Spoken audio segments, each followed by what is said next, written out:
So welcome. I'm just going to intro us for the innovators out there, the kingdom builders out there. This is High Pod episode 35. Wow. We are actually on season 2. Now we got all the cool guests on season. Yeah, we're on you probably didn't know this, but we actually last week went into season 2. We changed seasons. What a milestone. Yeah. That's epic. We've eclipsed. And that's why we had to get a special guest. Let's go. Michelle Obama. Pastor Michelle Stewart is on the podcast. Just back from the DNC. Just, That's so good. Speaking of, I feel like we should just let you go right into that. I think we should warm up. I think we should. Here's the warm up. Here's the Okay. warm up. Yeah, go for it. I'm going to jump straight in today. Let's go. Yes. And because I think that people might ask, hang on, I thought this was an innovation and faith hype pod. Last week you started talking about politics. Here we are launching in. Calling names. Yeah. Michelle Obama, talking DNC. What has that got to do with innovation? Well, here's the truth.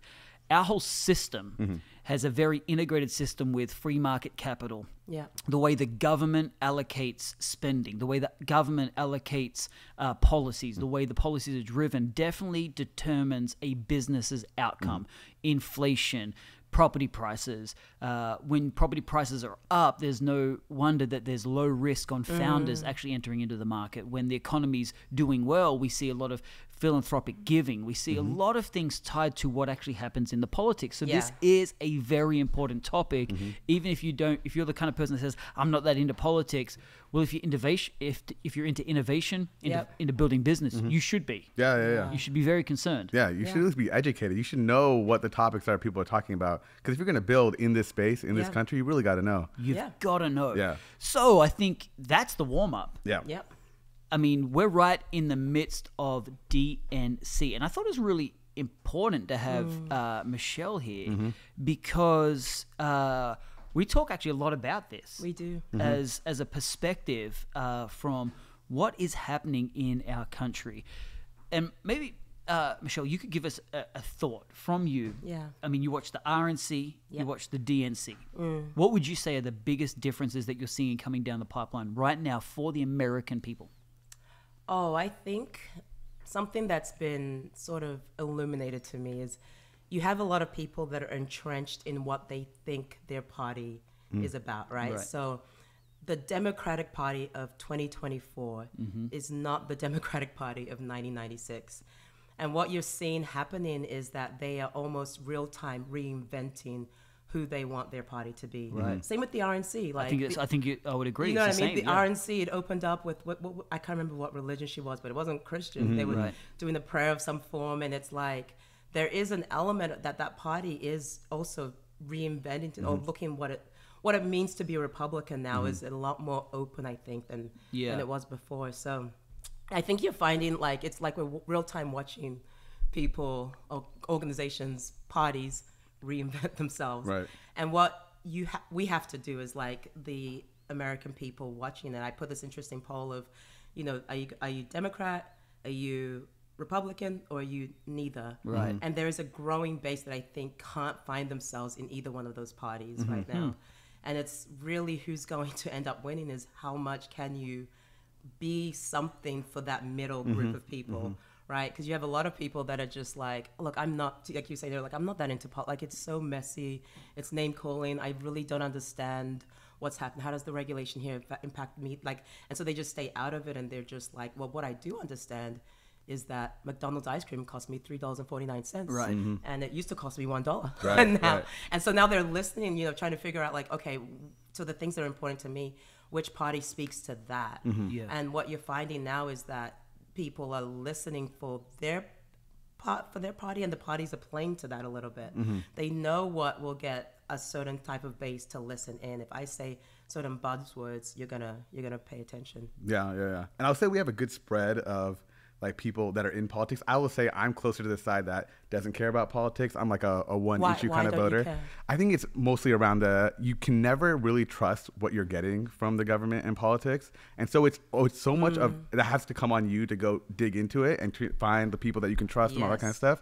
And it just feels like it's not worth the effort because you're always fighting against misinformation.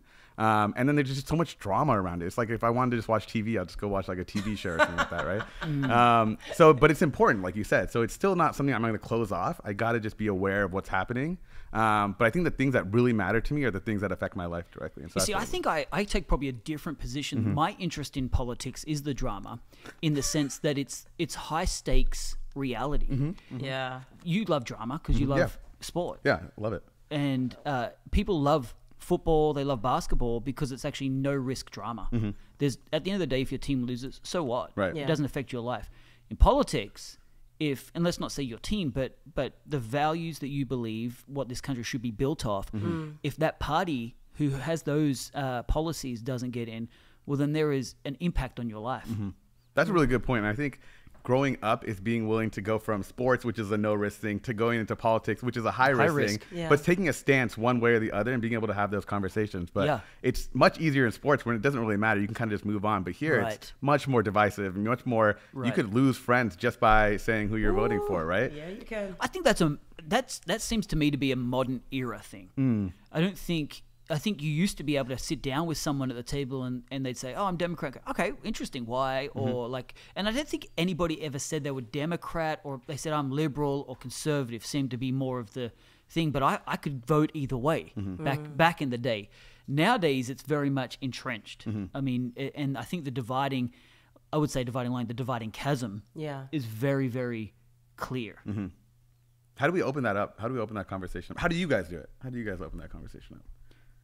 I think for me, I like to say, how can you be a Christian and be a Democrat? No, I'm kidding. I like to... Can't get worse than that, right? Just start there. Look, I really think that it is...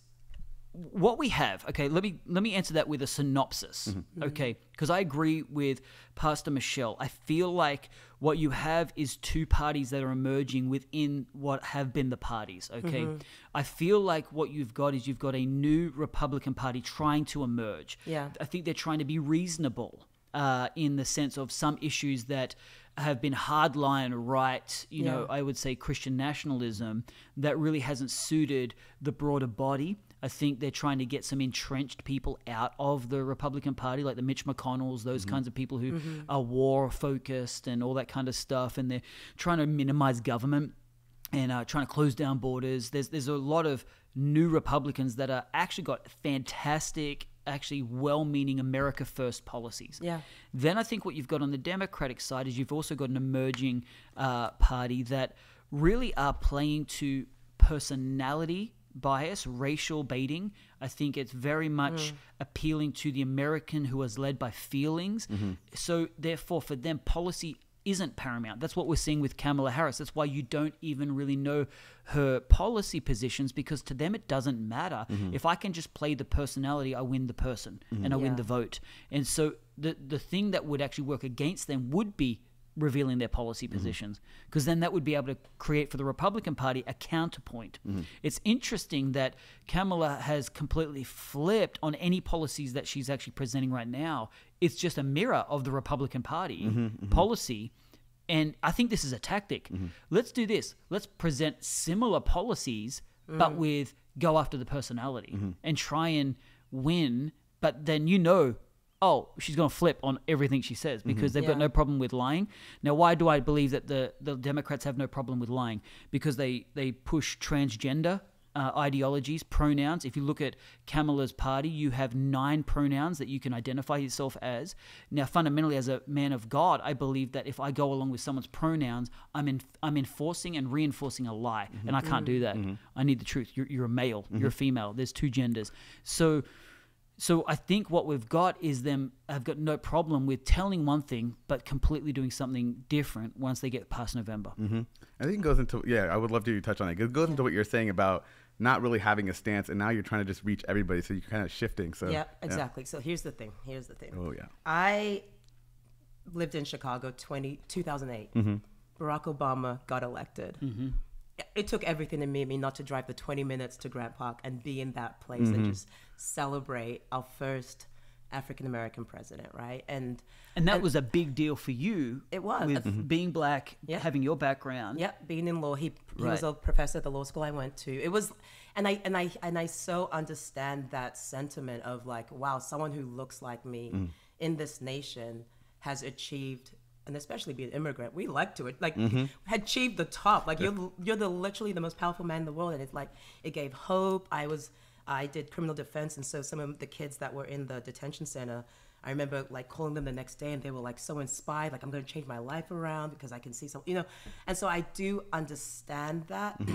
And at the same time, I have had to go on my own journey, right? So I had to actually figure out for myself, okay, what are values that I want to instill in and especially becoming a mom. I think that's when it changed for me, was I had my girls, and I'm raising 3 little girls in the United States of America, right?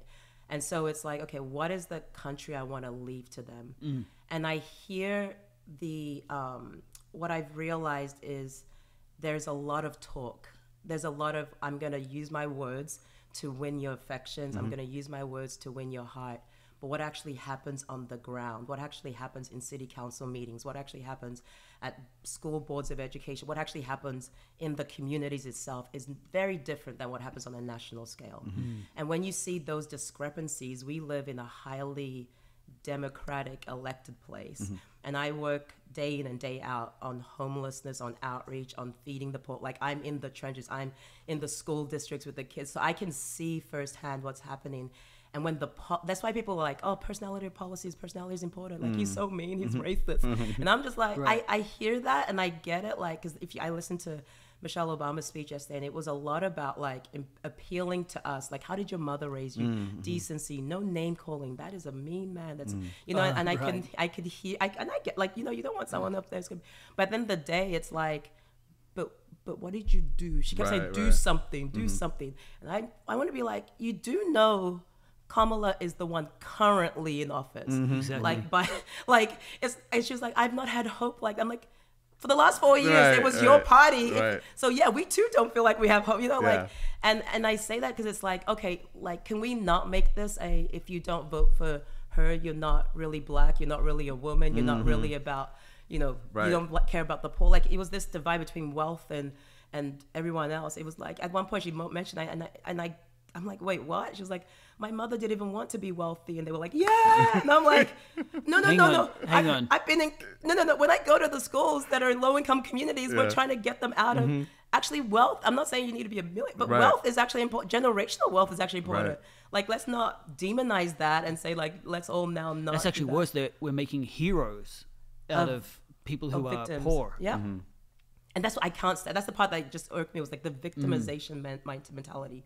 It's like, as long as people, minorities, you stay in this mindset of oppression, then it's like we can do whatever we want. And we see it, like, even it's like, we can give you handouts, we can, we're gonna do I mean, they were celebrating this policy of like giving out $25,000 if you rent for 2 years, and so now you can become homeowners. And so for the black community, we can now finally own. And I'm like, where are you getting $25,000 for? And you do know, like, the red tape, the paperwork, like. No, the $25,000 is the contribution. You still have to come up with the $150,000. But all they're saying, the policy I'm hearing is you're going to get $25,000 toward the down payment. Right. It's toward. I know. She's with you, and she's saying. I'm saying what they're marketing is, you're about to you elect this woman, you're getting $25,000, and then it's like, oh my goodness, she's going to give us money for housing, and Trump is calling us names, and it's you like, still have to have credit rating, and you. Yeah. Exactly. Right. Exactly. And who's going to help you with the credit rating? Who's going to help you with all this?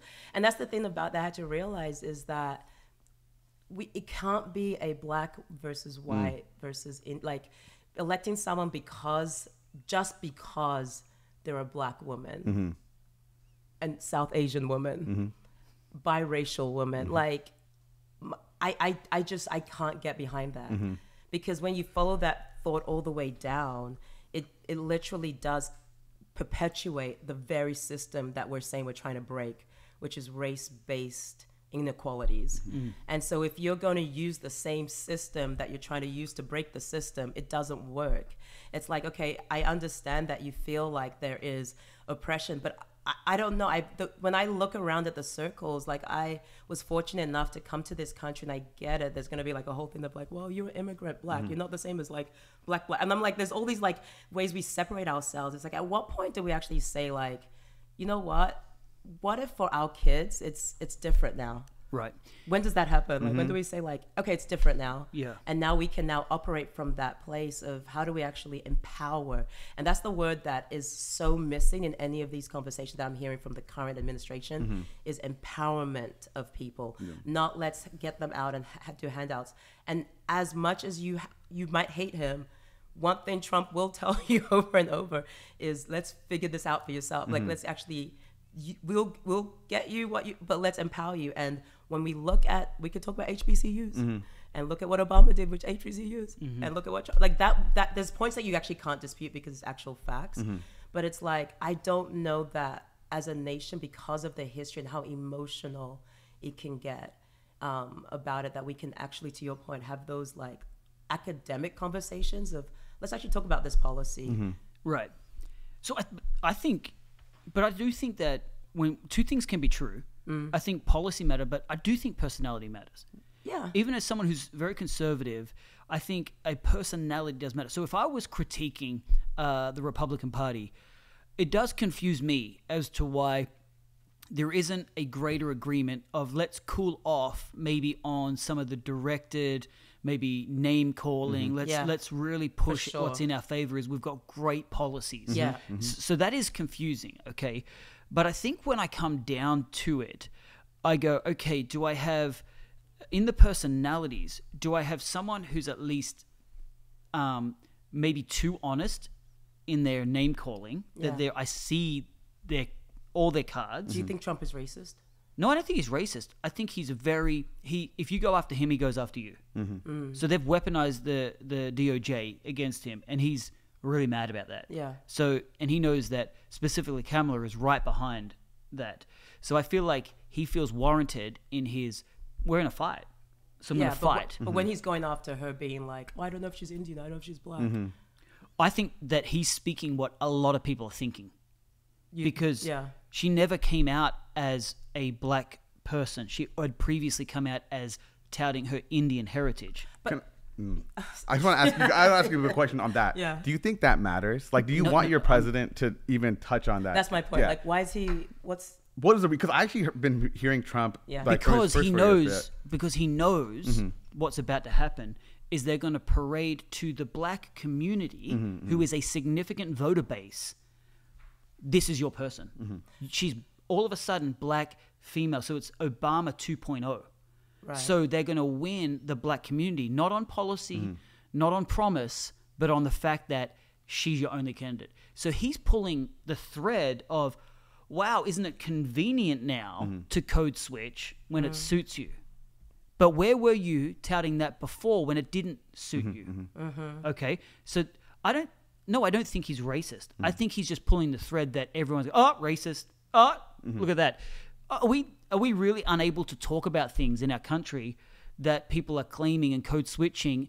And come on, let's be obvious. How come her language has changed? How come her accent has changed? Because she's placating to a voter base. I just don't think it's his place to point that out, is what I would say.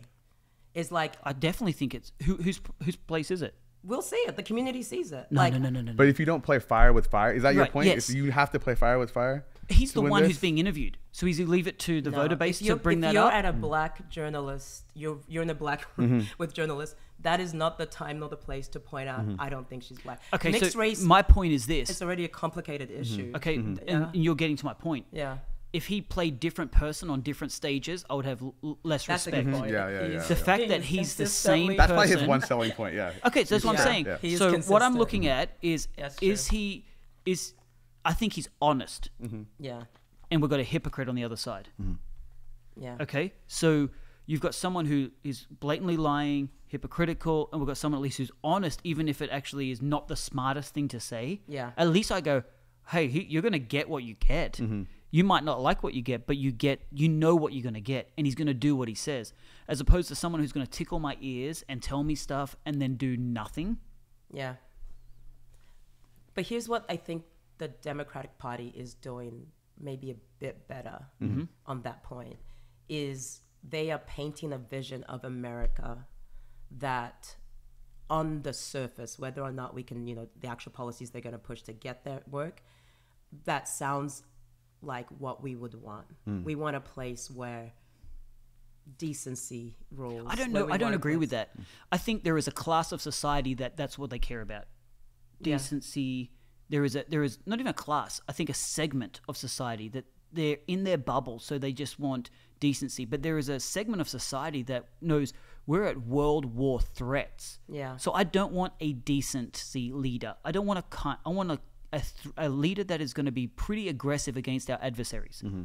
I think there is a intelligent level of society that is like, we do not need kind words in the White House when it comes against Putin or, Hamas or whatever it is. We need someone who is intimidating. Yeah. That's the one. That's a good point, because the presidential role specifically, their main power is external. Domestic policy is at Congress. It's at your local. It's at the state level. When you're electing, you're right. The president isn't who's going to really push the decency card. It's actually your home training. Your state, your state it's what's happening at home, right? The state leader is going to be the person who needs to be the decent, nice person because he's your representative. But at the same time, we do know that leaders are important to who people look up to and aspire to be. And so I think that decency card is probably coming from that perspective of, you want your leader to be bold and put your nation first in where it matters, but also to inspire people to want to be kind and caring, all these things that do make a society better to live in.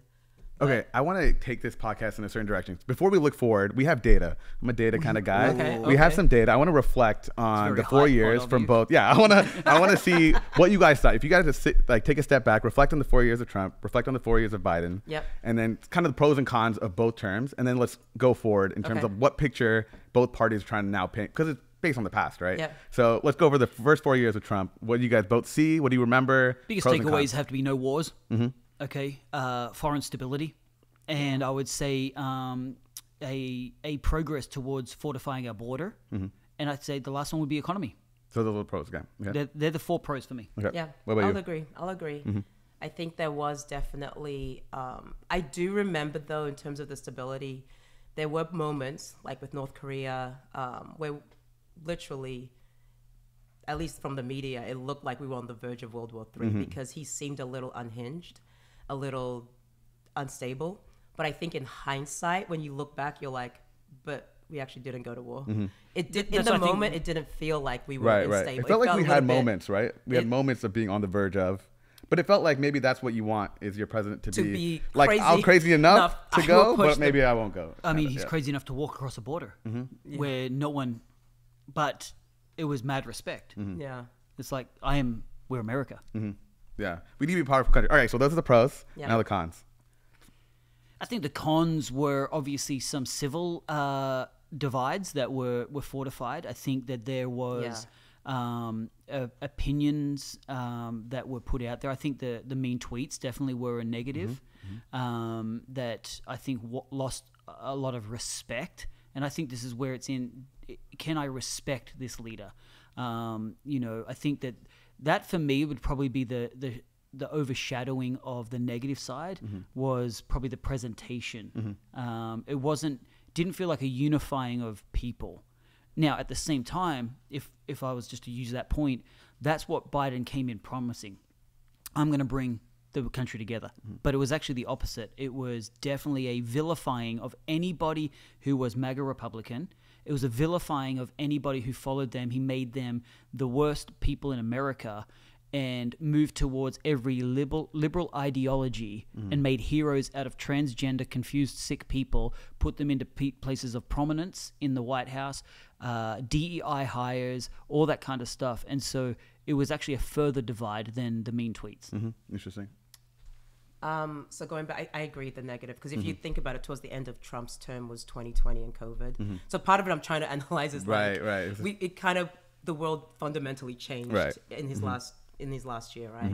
And I think what we saw that summer was probably a reflection of a pent up, like, I mean, historical for sure, but like the rioting, there was no outlet, I think. And you had a lot of people that felt frustrated with the name calling, with the mean tweets, with the, I think it definitely did embolden the crazies, racist people out there.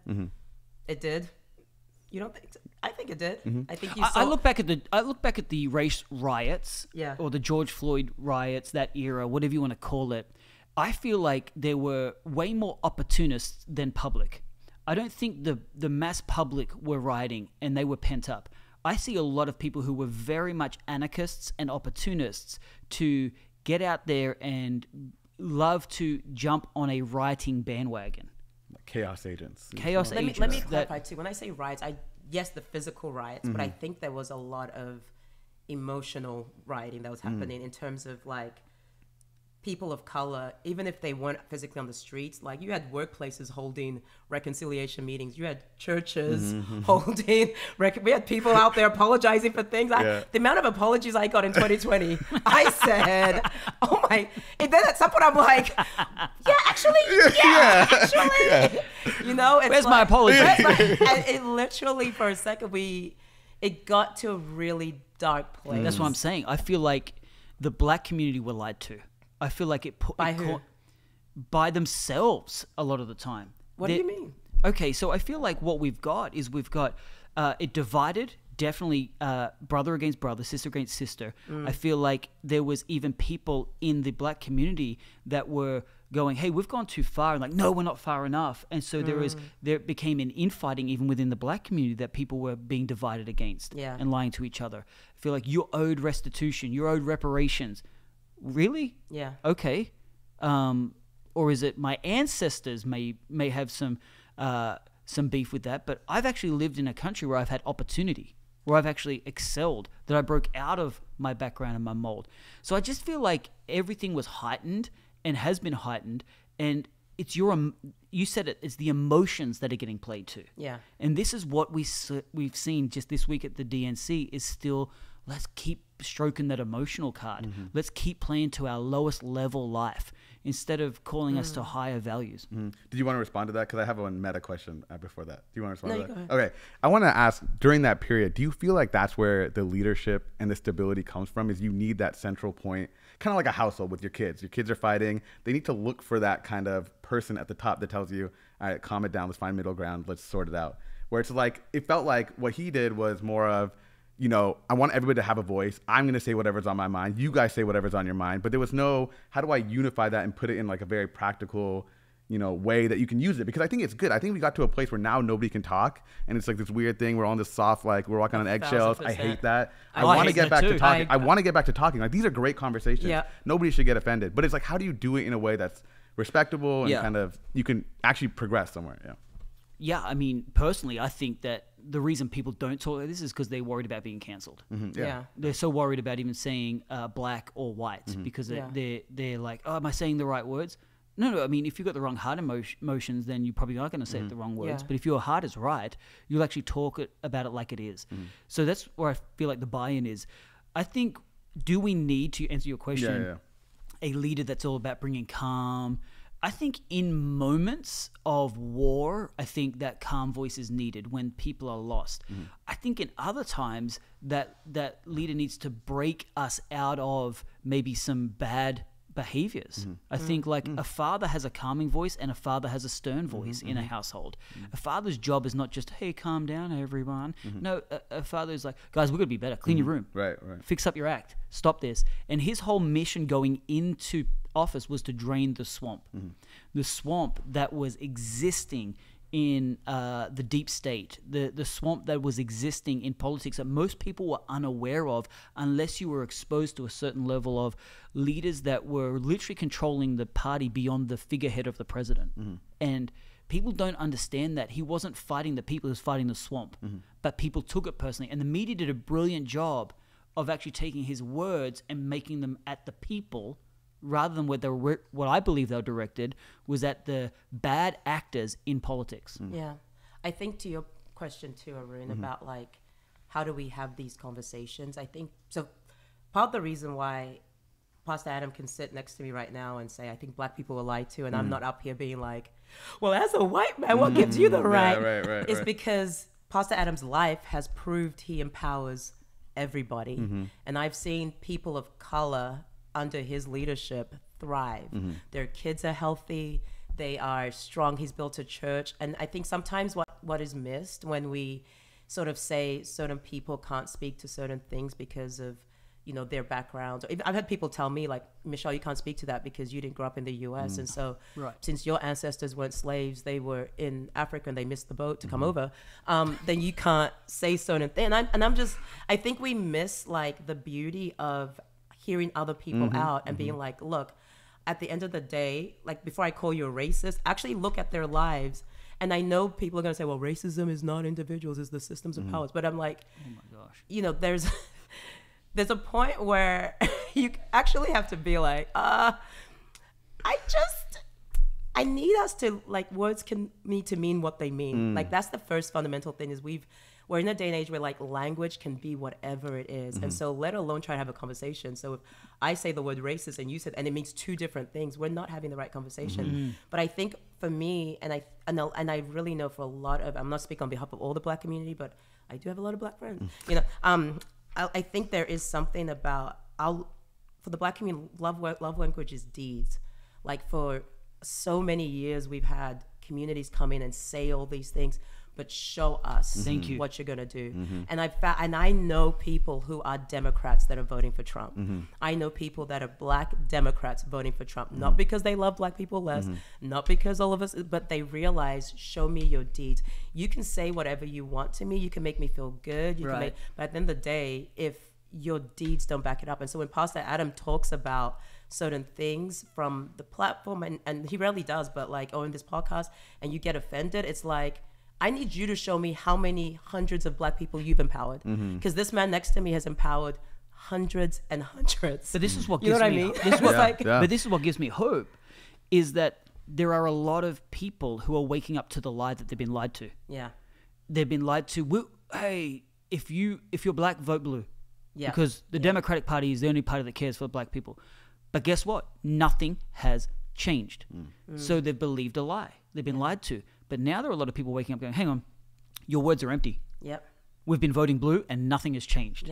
Maybe it's time we actually start voting differently. I get so much hope that people are waking up to the lie that they've been lied to. So for me, and I think, can I just say this? I feel like we just throw the word racist around so loosely that it actually doesn't hold the damage that real racism actually does. I feel like we've watered down racism to a comment or to something that you don't agree with, and we can just go racist. No, that's actually not even on the scale of racist. Racism is one of the worst possible things. It is so vile. It is literally ancient, and I think that we need to. It's demonic. We need to bring it back to the level that we hold that, like, you know, like I don't know many people will say the word hate, because we know how powerful the word hate is. But racism needs to get back to that level. That it's in the same world as hatred. And I think that we need to actually be honest in our assessment of, is that a racist thing or not? You keep throwing it around too much, you'll minimize it to the point where the actual impact of what truly it means to be. Yeah, that's a really good point. So actually, I want to take this the next step to the next 4 years and reflect on, you know, those lies that maybe, you know, were kind of exposed over those 4 years. If you had to reflect on the Biden administration these last 4 years, what would you guys say? Pros and cons leading into it. Biggest lie. Not biggest, but one of the lies. And can you educate us also on what lies were told? Like, kind of like, what did they promise and what did they not give for people like me that are a little bit more uneducated? So. honestly. So, for the people that don't care. Yeah, people who don't care, Sorry if I put you on the spot. I mean, the biggest one that do I go there? Let's talk about reproductive freedom. Okay.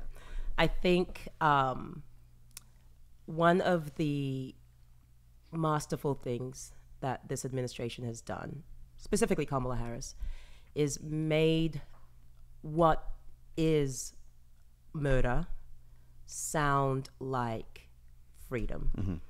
And what has happened now is I've heard people jump on that bandwagon to the point where they themselves would never get an abortion. They themselves would never recommend anyone to get an abortion. They themselves, and people that have had abortions, I said, it's the worst thing I've ever done. However, because it's been presented as what's happening on the other side is they want to take away a woman's right to control her body. And so when you hear that, then you think, oh, heck no, I'm not trying to do that.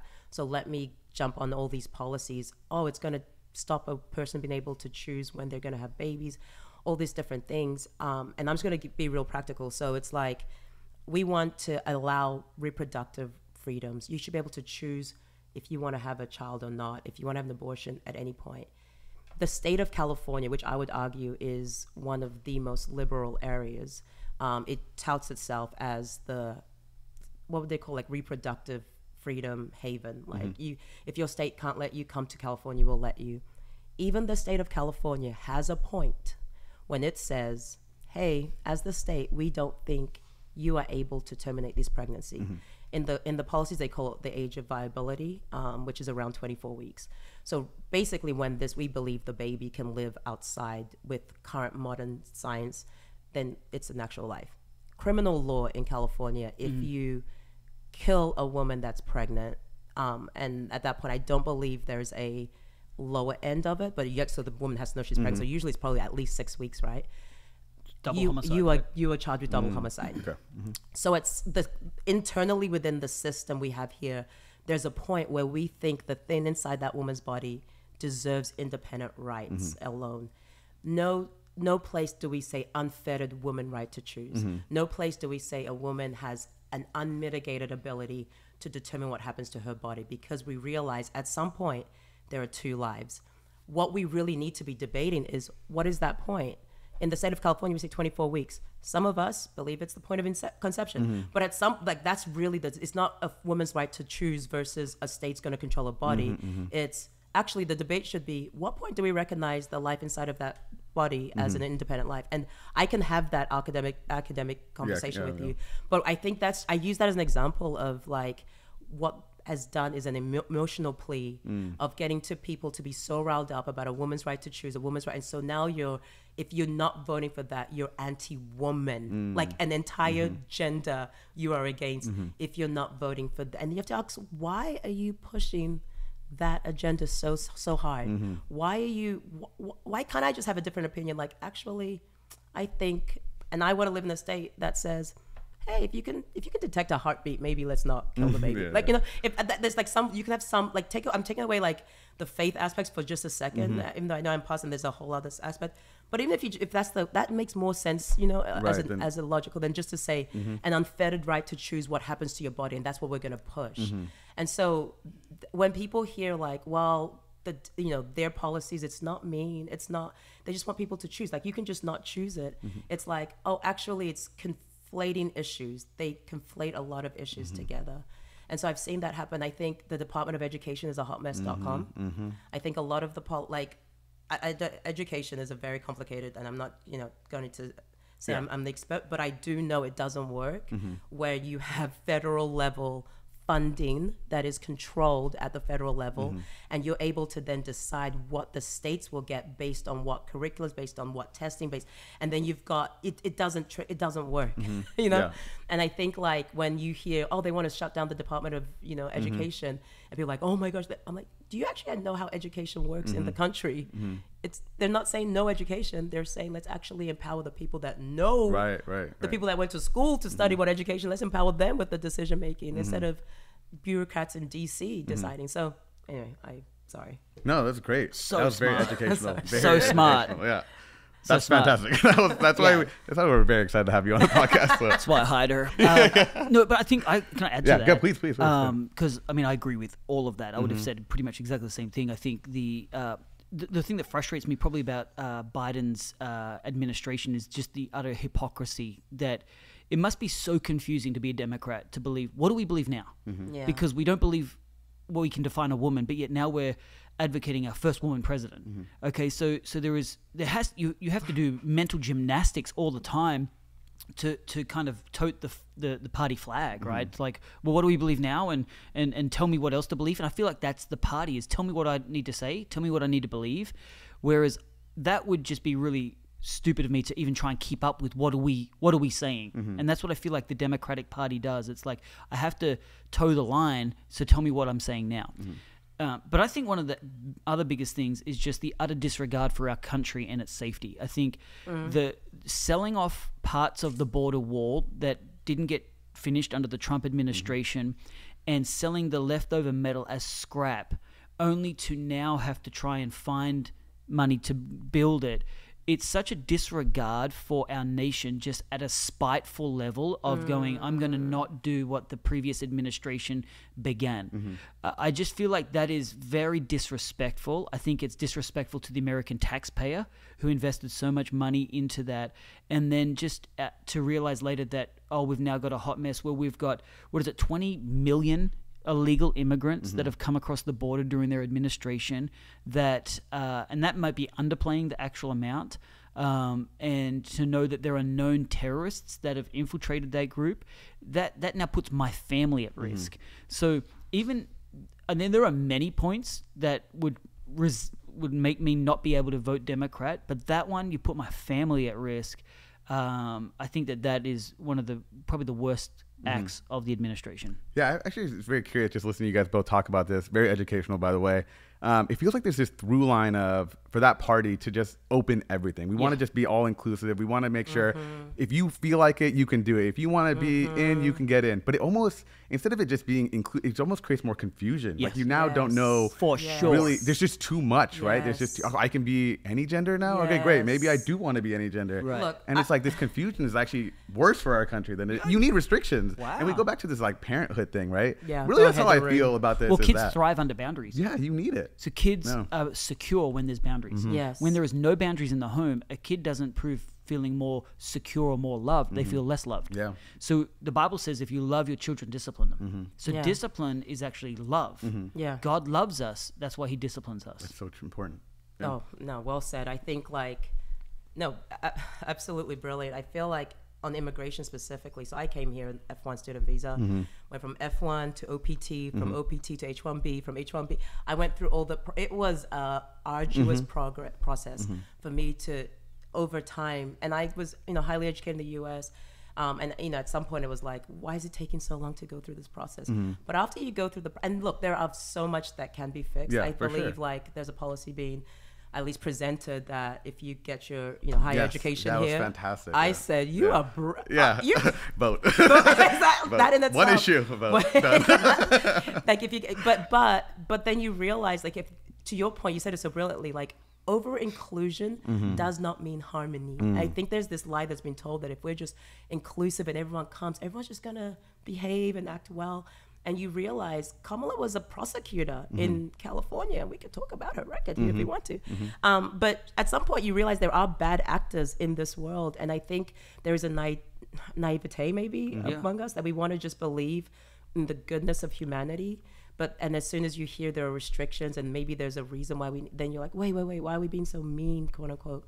But it is like and that's one thing I want to just maybe emphasize too, is that it might help people to not necessarily look at this as like Democrats versus Republican, right? Because I actually believe, and I can go down a deep conspiracy, I actually think there's an underlying element, deep state government that is actually... We've talked about it on the podcast. There's actually, right? Yeah. So if you think of it from that perspective, it's like, okay, if the media, like there's a lot of different aspects to pushing what they actually want to happen. It doesn't matter if it's blue or red. At some point, the Republican Party was it's good versus evil. And at some point there is good, and at some point there is evil. And if you think of it from that perspective of like, oh, there's actually some things that are right and wrong, it helps sort of, I think, demystify and take away the emotional of like, well, I'm Democrat, I'm always going to vote Democrat. It's like, actually, no, look at what's happening on the ground. Look at states that are democratically controlled. Come to California. Let's take a tour of Oakland. Let's take a tour of San Francisco. Let's go ahead and just actually sit and let me see another picture of Gavin Newsom picking up a piece of tent by himself, because with no one, just him out there. After spending $20 billion with a B. $20 billion. Wow. Look, if you gave me 20 billion, like, hey, Michelle, do this job, and I was like, if I gave you $1,000 and you were the one, I'm like, where's that $1,000? You could have recruited 40 team people for an hour.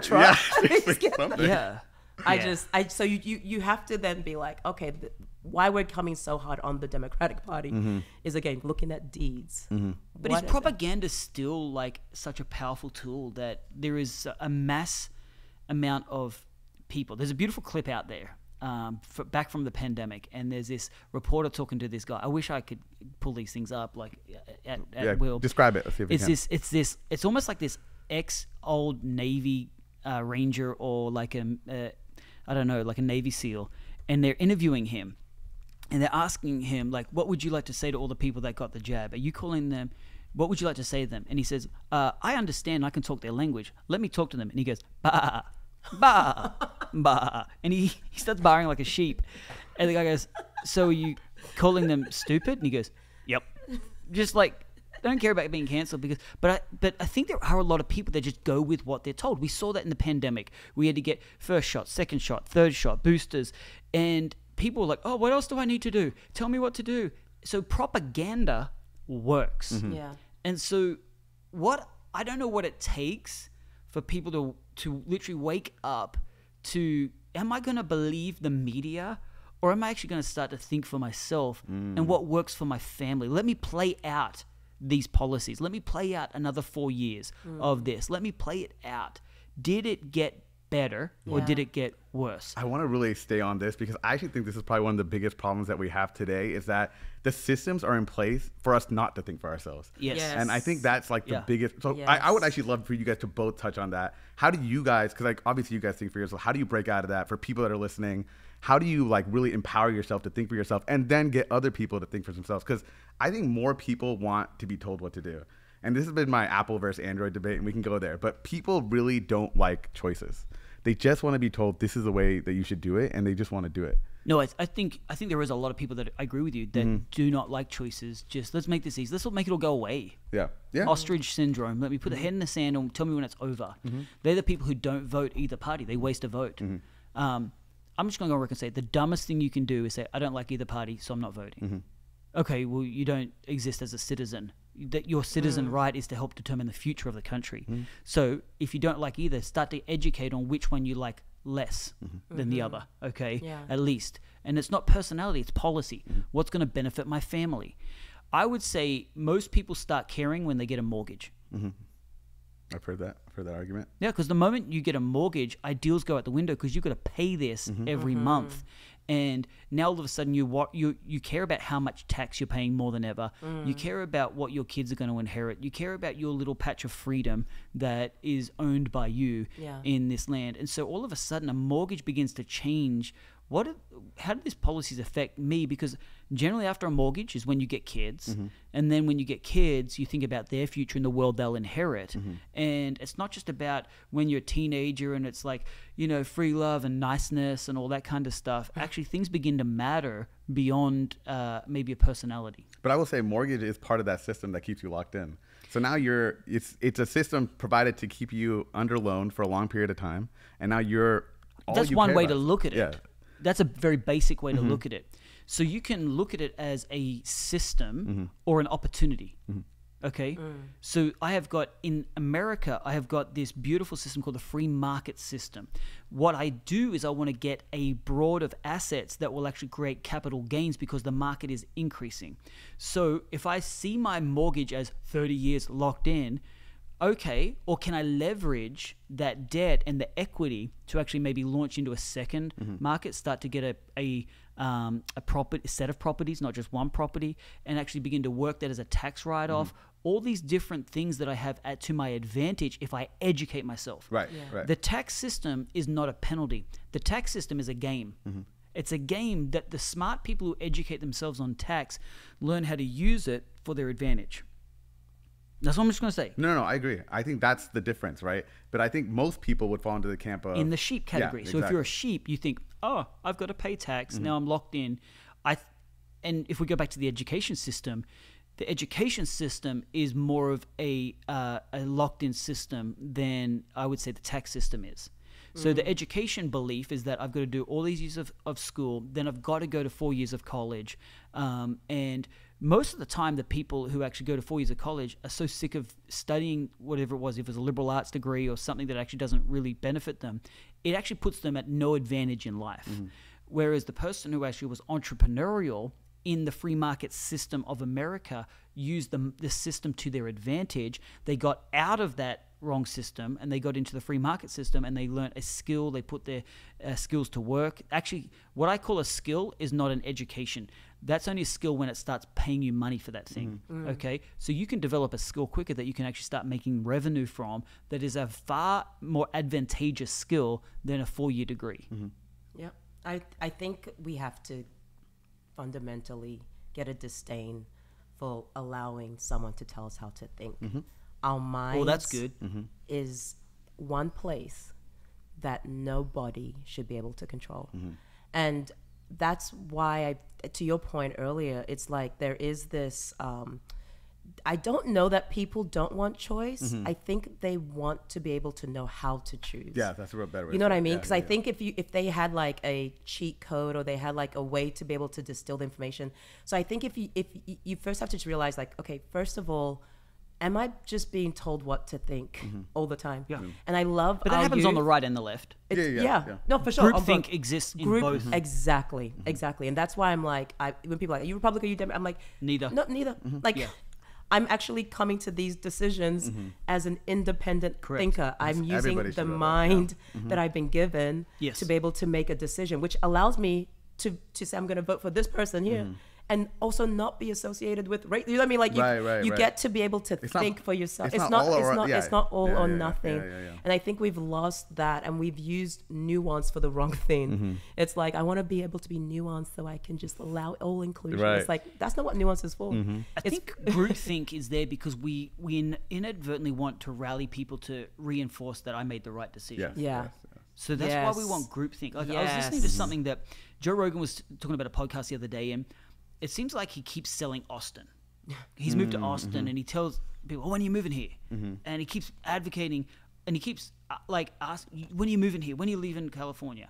And it's like, oh, do you need people to move there to reinforce that was the smart decision?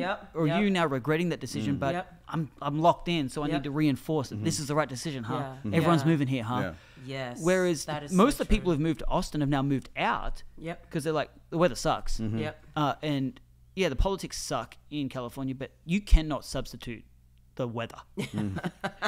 There ain't no place on earth like California weather. And so I think that, I think we like groupthink because we want people to reinforce you made the right decision. Yes, and that's why cancel culture is so powerful. Yes, it's because the moment we can show that, hey, you're other. So I think people thinking for themselves is true freedom. Yes, because it's the most dangerous thing. I can think what I think, and if you don't agree, that's fine with me. That's fine by me. Yes, I don't need you to reinforce that I made the right decision because I know I made the right decision for me. Yeah, that's really okay. So now with the last segment of our pod, I want to just think forward now. It went by really quick, and I want to make sure I get this in because I think we've talked about it, and I think it's really about what you do, like the issues that really matter. Let's kind of like strip everything away. So looking forward, what would you guys want to, even if it's for people like me that are like, okay, these are really interesting topics. Maybe I should look more into it. Wake up, Arun. I am actually. My eyes are open. I'm thinking now. He's awake. Look at him. No. But what would you guys say? Like, what are you like looking for? That's my goal. That's my one day. We believe. I really like him. Why? Because he's Indian? Yeah. John, Dang it. I didn't learn anything. We've achieved nothing.